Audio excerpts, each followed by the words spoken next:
yes, I am Stephanie Israelson, and yes, I did just turn 31, and I know I don't look a day over 25, right? Right? Well, if you agree, you can find me after. I'll give you like my whole skincare routine. I could give you a discount code for products, and then if you get 2 friends to buy in, we can all really be making some money. So yes, I'm in my 30s, but my 30s don't feel all that different from my 20s. I think, because when you think about your 30s, you think like, oh, settle down. And well, I've been with the same guy since I was in college. I'm fucking the same guy since I was 26. So I've been settled for a pretty long time now. But I have had things said to me in my 30s that I've never heard before in my 20s. Like, I recently saw a Pilates mentor of mine. Yes, I do teach Pilates. You too can have abs like this. Find me after the show, we could discuss a payment plan, and if you get 2 friends to bring 2 more friends, I think you know. So yeah, I saw this Pilates mentor of mine, and she goes, do you have kids now? And I was taken aback. I was like, what do you mean, do I have kids? That's something adults do. Like my parents did that. That's actually how I met them.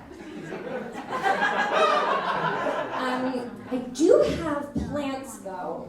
Apparently that's different than children, but they do say like how you take care of your plants is a good indicator of how you're gonna be as a parent, and I'm off to a very good start. I neglect them, but then when they're about to wither and die, I yell to my husband, just do something with it or get it out of the apartment.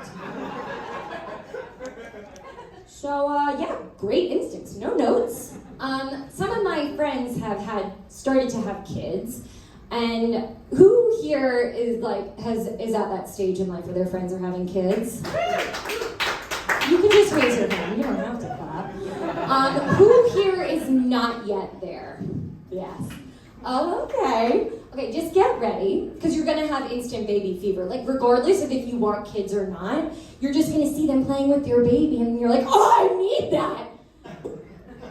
I don't know, like, a better way to explain it, I feel like, is like, when you see someone with the newest iPhone, and you're like, oh, I gotta have that! Not to compare babies to iPhones. You obviously have a much deeper relationship with your iPhone. But that feeling of jealousy is the same. But I am lucky. My relationship with my friends with kids hasn't changed. They also haven't heard me compare their children to iPhones.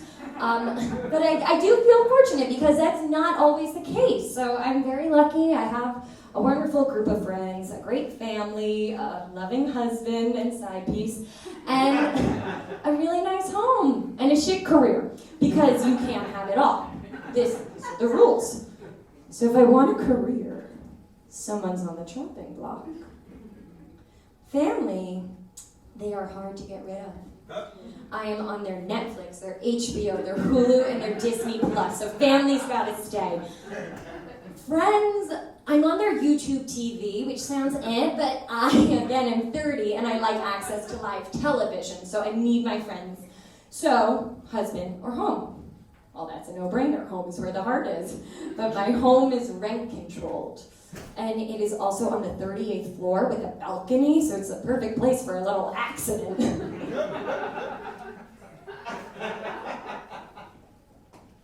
Well, the sacrifices we make for our art. I know that's very Machiavellian of me, but he lived a good life. I mean, he was rich and powerful. Don't you hate it when people say money can't buy happiness? That's a crock of shit. It's a direct correlation. It really is. I mean, think about it. Like, everybody, take a second and close your eyes and think about the happiest moment in your life. Do it. What's the happiest moment of your life? She's very poor. The happiest moment of my life was my wedding day, aka the most expensive day of my life, because direct correlation. Now, it's not even free to go to a wedding, which is so annoying. Like, you have to get them a gift, and it can't be a shitty gift because they'll remember. Isn't that like weird how our brains work? Like, a lot of good things happen in our lives thanks to money, a lot of neutral things, but what do we remember forever? The bad. I mean, literally, I'm an optimist, and I replay the bad moments in my life as a part of my nighttime and morning routine. It's actually a crucial part of that skincare routine I mentioned earlier. I guess that's like the point of life, right, though? Like, to remember the bad things so we can learn and grow from them. I don't like that at all. Like, I don't know, maybe growing's overrated, right? Like, my body obviously thinks so. I only made it to 5'2". 5'3" on my resume. Even the things on my body, like having grown, like my boobs are only a B cup on my resume.